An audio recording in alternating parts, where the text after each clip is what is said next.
مخلوقات میں سے صرف انسان اور جنوں کو اللہ رب العالمین نے مکلف بنایا ہے،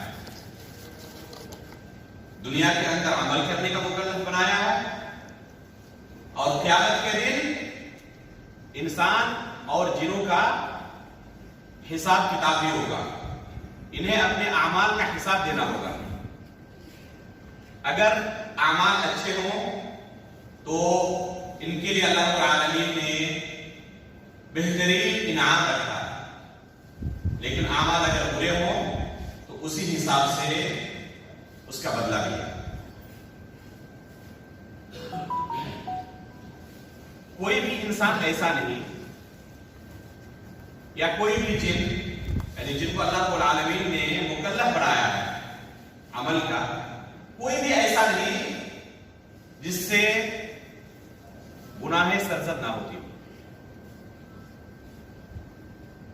نبی کریم صلی اللہ علیہ وسلم فرماتے ہیں کل بنی آدم خطاؤون وخیر الخطائین التوابون، ہر شخص سے گناہ کا صدور ہونا ہی، کوئی بندہ ایسا نہیں جس سے گناہ کا صدور نہ ہو۔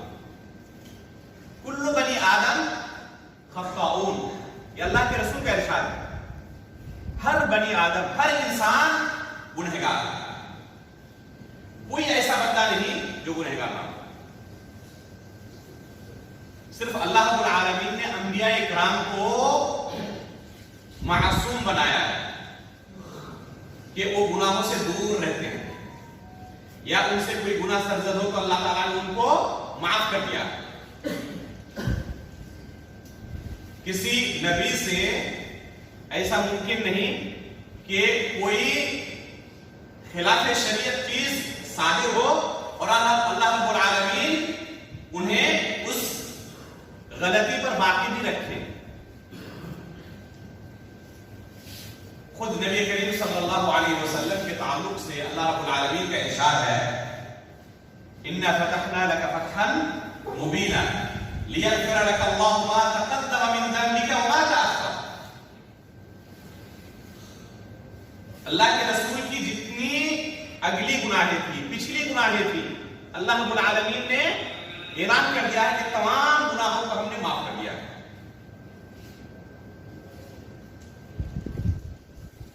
لیکن گناہ کا صدور، گناہ ہونا، یہ فطرت کے مطابق،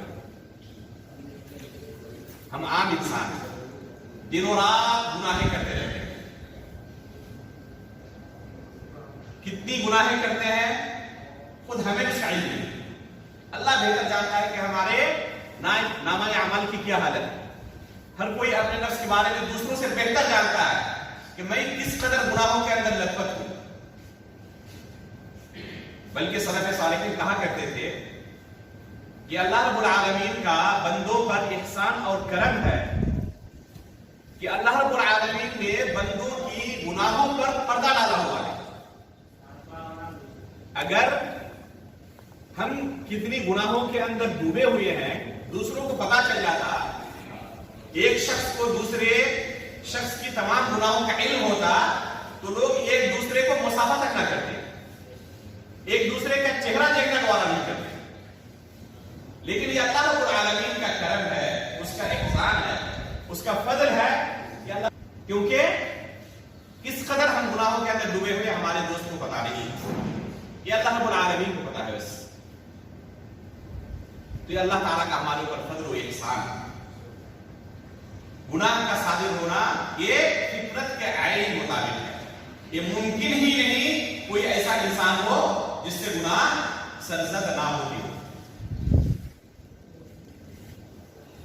بلکہ ایک حدیث کے اندر اللہ رب العالمین کا ارشاد ہے، حدیث قدسی ہے،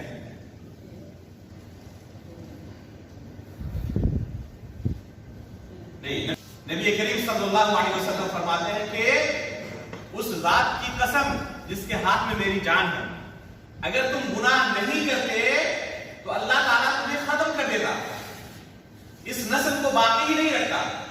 لو لم تذنبوا لذهب الله بكم ولا جاء بقوم يذنبون فيستغفرون، اور ایک ایسی نئی قوم کو لاتا جو گناہ کرتے اور پھر اللہ رب العالمین سے استغفار کرتے، اپنے گناہوں کی بخشش طلب کرتے.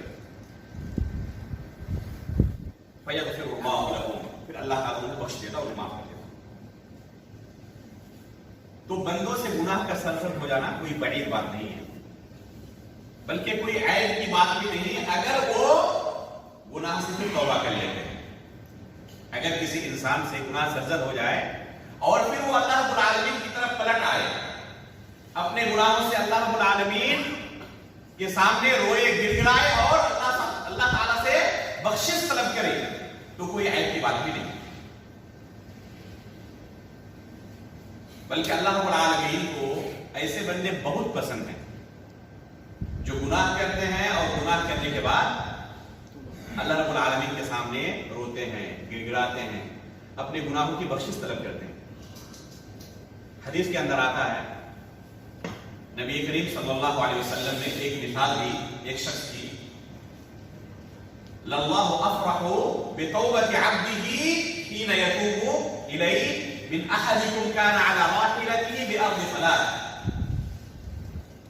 اللہ رب العالمین اپنے اس بندے سے اس سے زیادہ خوش ہوتا ہے جو بندہ اپنی سواری کے ساتھ کسی چٹکل میدان میں ہو. ایک بندہ اپنی سواری کے ساتھ، پرانے زمانے میں سواری کیا تھی؟ اونٹ تھے، گھوڑے تھے. اپنی سواری کے ساتھ پورے سفر کا سامان موجود ہے. اس زمانے میں آج کی طرح راستوں میں ہوٹل نہیں ہوا کرتے تھے، اور آج کی طرح ایک شہر سے دوسرے شہر تک گھنٹوں میں نہیں پہنچ سکتے تھے. پتہ نہیں کہیں سفر میں راستے میں کہیں کھانا ملے نہ ملے، اس کے پہلے ہی وہ انتظام کر کے سفر پر نکلتے تھے.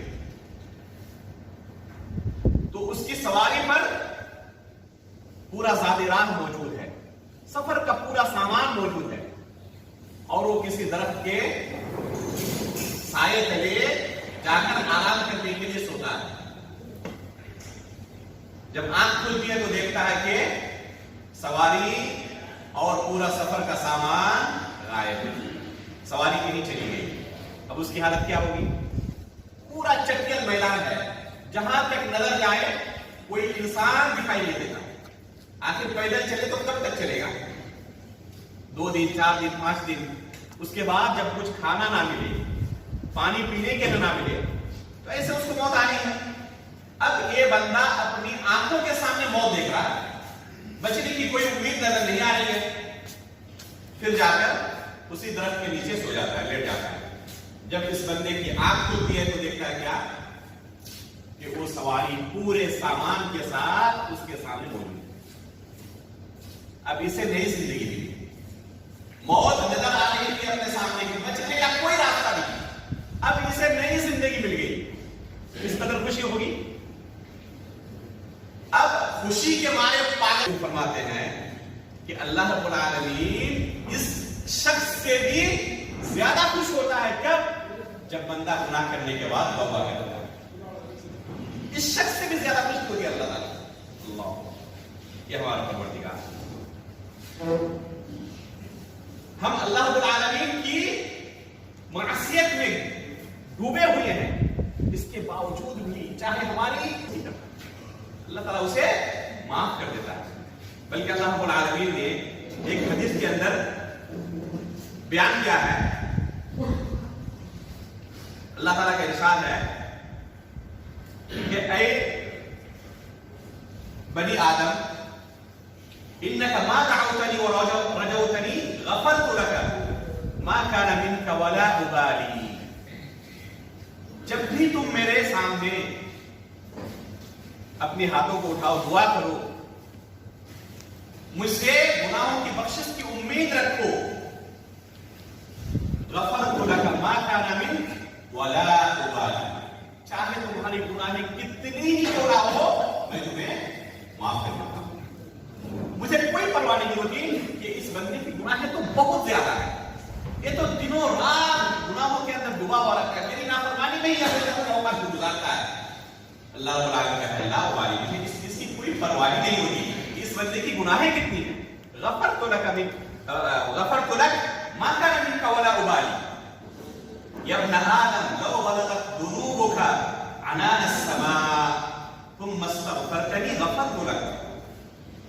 اے بنی آدم اگر تمہاری گناہیں آسمان کی بلندیوں تک پہنچ جائیں اس کے بعد بھی اگر تم مجھ سے اپنے گناہوں کی بخشش طلب کرو تو میں تمہیں معاف کروں گا, تمہیں بخش دوں گا. یا ابن آدم لو اتیتنی بقراب الارض خطایا ثم لقیتنی لا تشرک بی شیئا لاتیتک بقرابها مغفرۃ. اے بنی آدم اگر زمین بھر کر گناہ کر کے تم مجھ سے ملو, پوری زمین بھری ہوئی ہے اس کے گناہوں سے. اللہ رب العالمین کا ارشاد ہے, اللہ رب العالمین فرماتا ہے کہ اگر پوری زمین بھر کر گناہ کر کے تم میرے ساتھ آؤ, میرے سامنے آؤ, صرف ایک شرط لا تشرکوا بی شیئا, ان گناہوں کے اندر شرک کا گناہ نہیں ہونا چاہیے. یہ ایسا جرم ہے جسے اللہ تعالیٰ کبھی معاف نہیں کرتا. ان اللہ لا یغفر ان یشرک بہ ویغفر ما دون ذلک لمن یشاء. اللہ رب العالمین کا ارشاد ہے کہ اللہ رب العالمین شرک کا گناہ کبھی معاف نہیں کرتا. لا یغفر ان یشرک بہ, بندہ اللہ کے ساتھ شرک کرے یہ اللہ رب العالمین برداشت نہیں کرتا. اس کے علاوہ چاہے جتنی گناہیں کیوں نہ ہو, اگر زمین بھر کر کوئی گناہ لائے تب بھی اللہ رب العالمین کیا فرماتے ہیں کہ میں اسے زمین بھر کر مغفرت کے ساتھ اسے ملوں. یہ اللہ رب العالمین کا فضل ہے, یہ اللہ رب العالمین کا احسان ہے.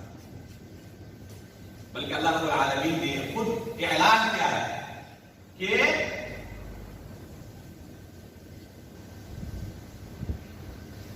قل يا عبادي الذين اسرفوا على انفسهم لا تقنطوا من رحمة الله ان الله يغفر الذنوب جميعا انه هو الغفور الرحيم.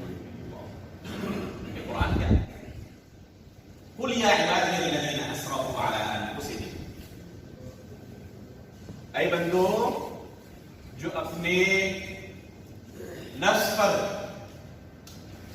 ظلم کیے ہوئے ہو, لا تقنطوا من رحمت اللہ, اللہ کی رحمت سے مایوس نہ ہو.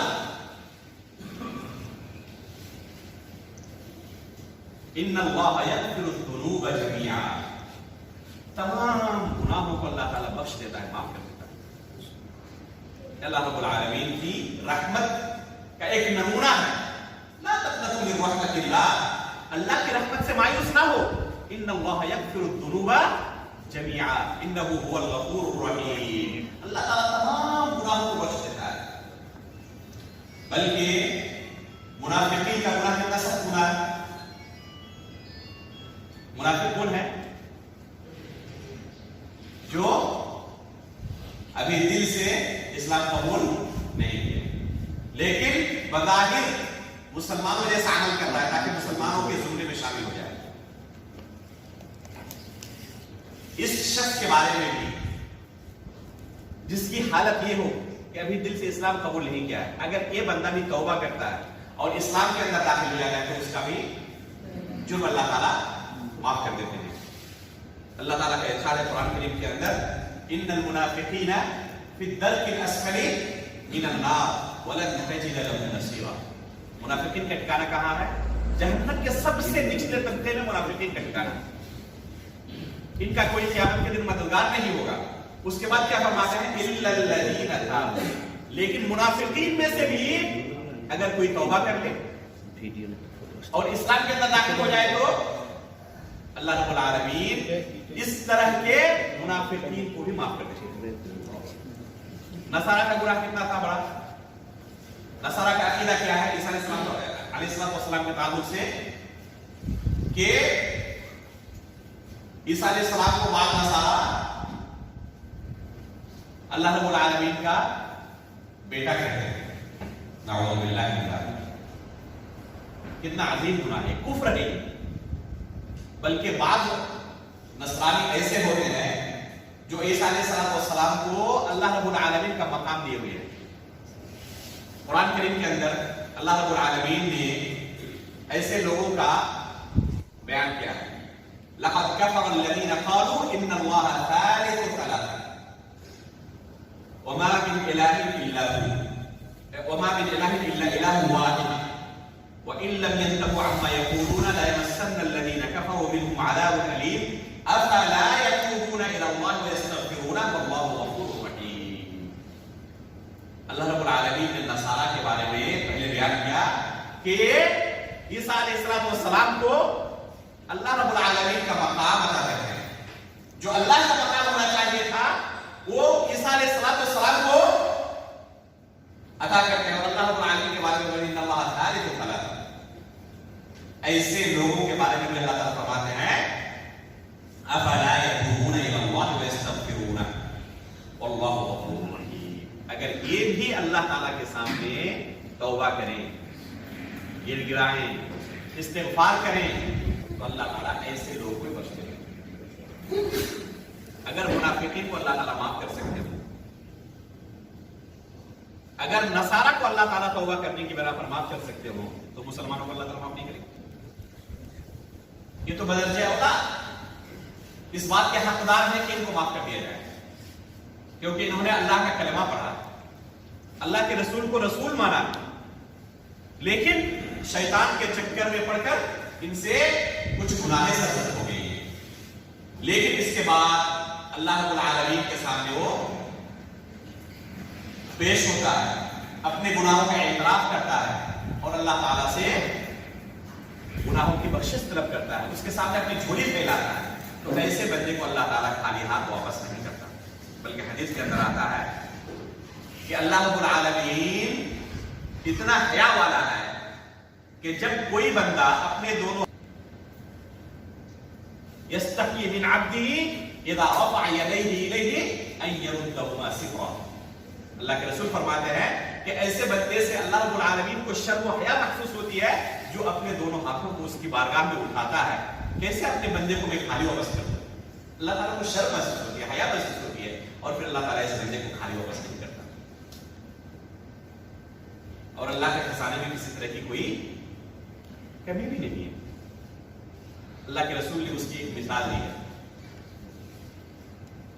کہ اگر دنیا کے تمام لوگ جب سے دنیا بنی ہے اور قیامت تک جتنے لوگ اس دنیا میں آئیں گے تمام لوگ ایک جگہ جمع ہو جائیں گے اور ہر کوئی اپنی اپنی زندگی بھر کی خواہشیں اللہ کے سامنے رکھ دے، جسے جو چاہیے اللہ کے سامنے اپنی فریاد رکھے کہ مجھے یہ چاہیے، مجھے یہ چاہیے، مجھے یہ چاہیے. اور اللہ تعالیٰ ہر ایک کو اس کی طلب کے مطابق، اس کی ڈیمانڈ کے مطابق عطا کر دے. اس کے بعد بھی اللہ کے خزانے میں سے اتنا بھی کم نہیں ہوتا الا کما ينقص المخيط اذا ادخل البحر. یہ سمندر آپ کے قریب ہے نا، اس سمندر کے اندر اگر کوئی سوئی داخل کرے اور سوئی کے ساتھ دو چار قطرے پانی کے نکل آئے تو کیا سمندر کا پانی کم ہو جاتا ہے؟ نہیں. اللہ اکبر. اللہ کا خزانہ اس سے بھی بڑا ہے. جس طرح اس سوئی کی وجہ سے سوئی کے ساتھ جو دو چار قطرے پانی کے آگے سمندر کا پانی کم نہیں ہوتا، اسی طرح اللہ تعالیٰ تمام بندوں کو اگر اس کی ڈیمانڈ کے مطابق عطا کر دے تو اس کے خزانے میں سے اتنا بھی کم نہیں ہوتا. اللہ. اور اس اللہ نے ہمیں مغفرت طلب کرنے کا حکم دیا، اپنے گناہوں کو اس کے سامنے پیش کرنے، گناہوں پر گر گرانے کا حکم دیا ہے اور قبول کرنے کا وعدہ کیا. بلکہ اللہ رب العالمین ہر رات آخری پہر آسمان دنیا پر نزول فرماتا ہے اور خود صدا لگاتا ہے، ندا لگاتا ہے، آواز دیتا ہے، کوئی ہے میرا بندہ جو اپنے گناہوں کی بخشش طلب کرے تاکہ میں اسے بخش دوں. یہ ہمارا رب ہے جو غفور ہے، جو غفار ہے، گناہوں کو بخشنے والا ہے، جو تواب ہے، توبہ قبول کرنے والا ہے.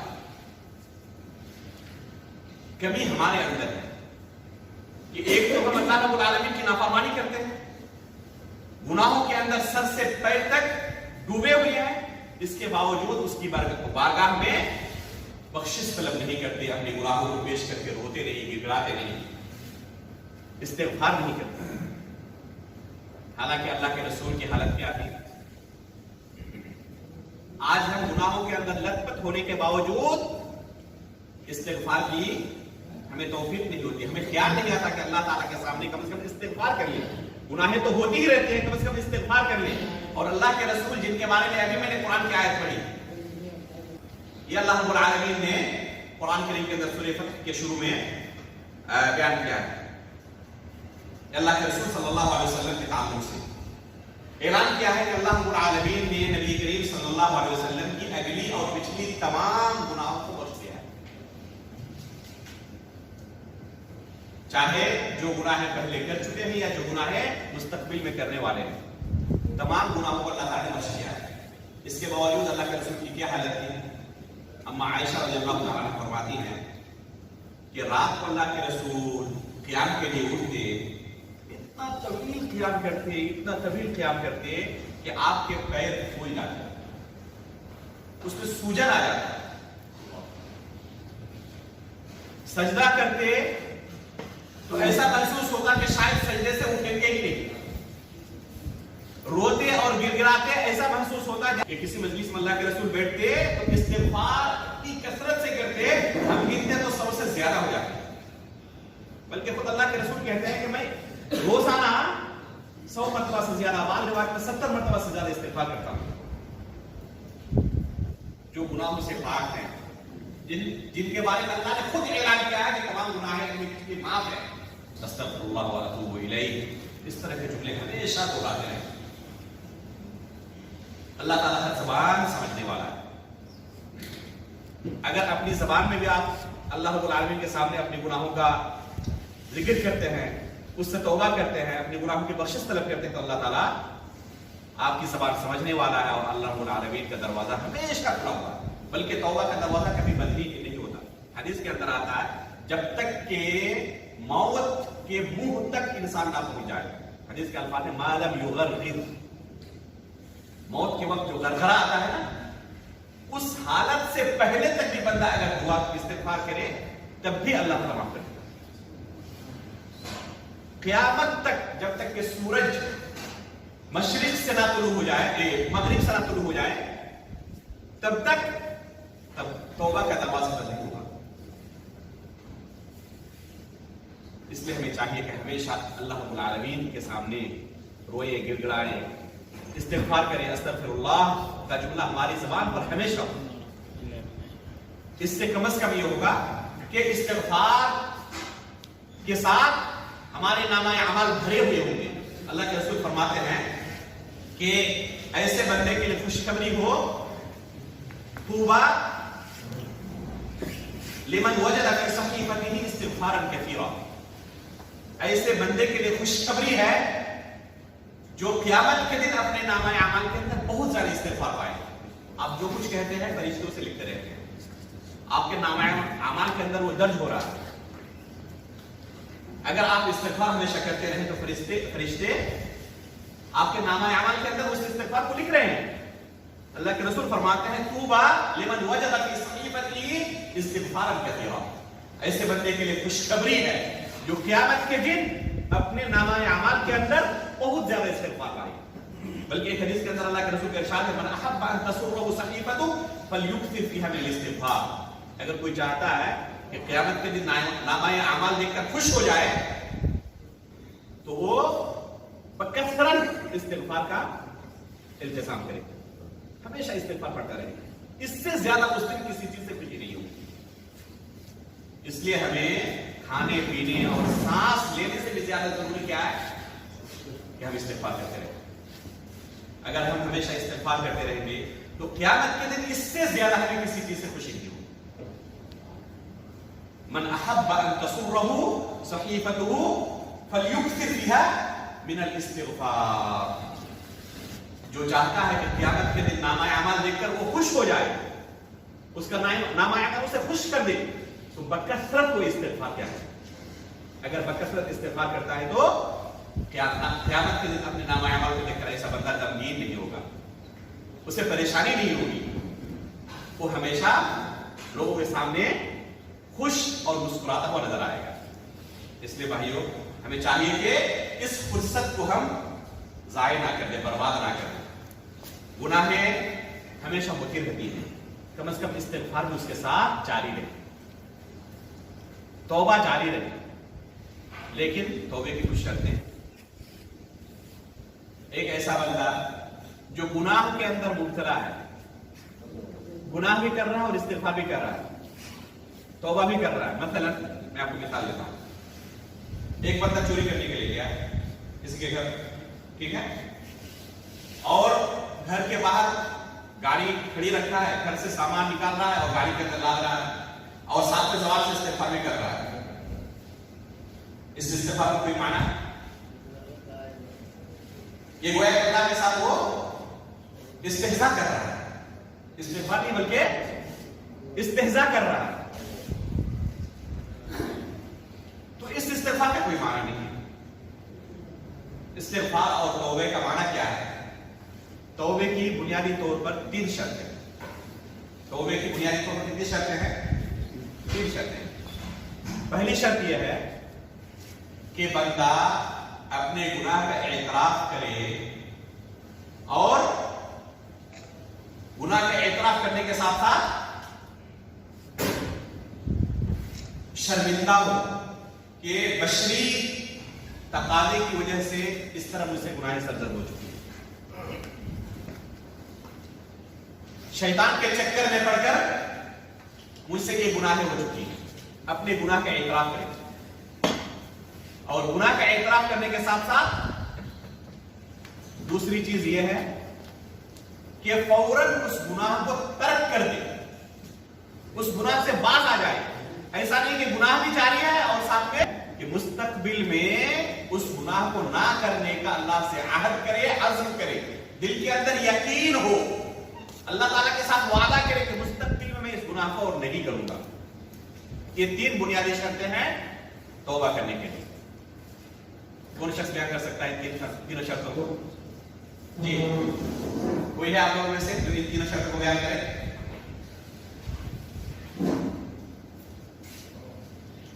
کوئی نہیں؟ جو آپ نے ابھی بیان کی، ابھی میں نے بیان کیا کہ توبے کی 3 شرطیں ہیں۔ پھر بیان کروں؟ آپ کریں پھر بیان کر رہا ہوں اور سنیں۔ پہلی شرط یہ ہے کہ بندہ گناہ کا اعتراف کرے اور اپنے گناہ پر شرمندہ ہو، اپنے گناہ کا اعتراف کرے کہ مجھ سے یہ گناہ ہو چکا ہے اور اس پر شرمندہ ہو، پہلی شرط۔ دوسری شرط کیا ہے؟ فوراً اس گناہ کو چھوڑ دی۔ ایسا نہیں کہ گناہ بھی جاری ہے اور توبہ بھی جاری ہے، اس طرح نہیں ہوگا۔ چوری بھی چل رہا ہے اور ساتھ میں توبہ بھی چل رہا ہے، ایسا نہیں چلے گا۔ فوراً اس گناہ کو ترک کرے، جس گناہ سے توبہ کر رہا ہے نا، اس گناہ کو فوراً ترک کرے، دوسری شرط۔ اور تیسری شرط ہے کہ مستقبل میں نہ کرنے کا اللہ سے وعدہ کرے، عزم مصمم ہو کہ اس گناہ کو اور نہیں کروں گا۔ یاد ہو جائے گا انشاءاللہ۔ ان تینوں میں سے کوئی شرط اگر نہ پائی جائے تو بندے کا توبہ اللہ کی بارگاہ میں قابل قبول نہیں۔ اگر اس گناہ کا تعلق اللہ تعالیٰ کے حقوق سے ہو تو یہ 3 شرط ہے، لیکن اگر اس گناہ کا تعلق بندوں کے حقوق سے ہو، مثلا کسی نے کسی کو ایک تھپڑ مار دیا یا کسی کی غیبت کی یا کسی کا مال چوری کر لیا، ٹھیک ہے، تو یہ بندے کا حق ہے، اللہ کا حق ہے، یہ بندے کا حق ہے۔ آپ نے ایک شخص پر ظلم کیا ہے، یا تو اس کو گالی دی ہے، یا اس کو تھپڑ مارا ہے، یا اس کو قتل کیا ہے، یا اس کا مال چرایا ہے، تو یہ بندے کا حق ہے، ٹھیک ہے۔ تو اگر اس گناہ کا تعلق بندوں کے حقوق کے ساتھ ہو تو ایک چوتھی شرط ہے کہ اس حق کو اس کو واپس کرنا پڑے گا، اس حق کو اسے واپس کرنا پڑے گا۔ مثلا اگر اسے تھپڑ مارا تو اس کے سامنے یہ پیش کرے گا کہ میں نے آپ پر ظلم کیا ہے، آپ چاہیں تو مجھ سے قصاص لے لیں، بدلہ لے لیں، ٹھیک ہے، یا آپ مجھے معاف کر دیں۔ اس کا اگر مال چوری کیا ہے، پیسہ چوری کیا ہے تو اسے واپس کریں۔ ایسا نہیں کہ اپنے پڑوسی کا 2-4 لاکھ روپے چوری کر لیا، اس کے بعد توبہ کر رہا ہے،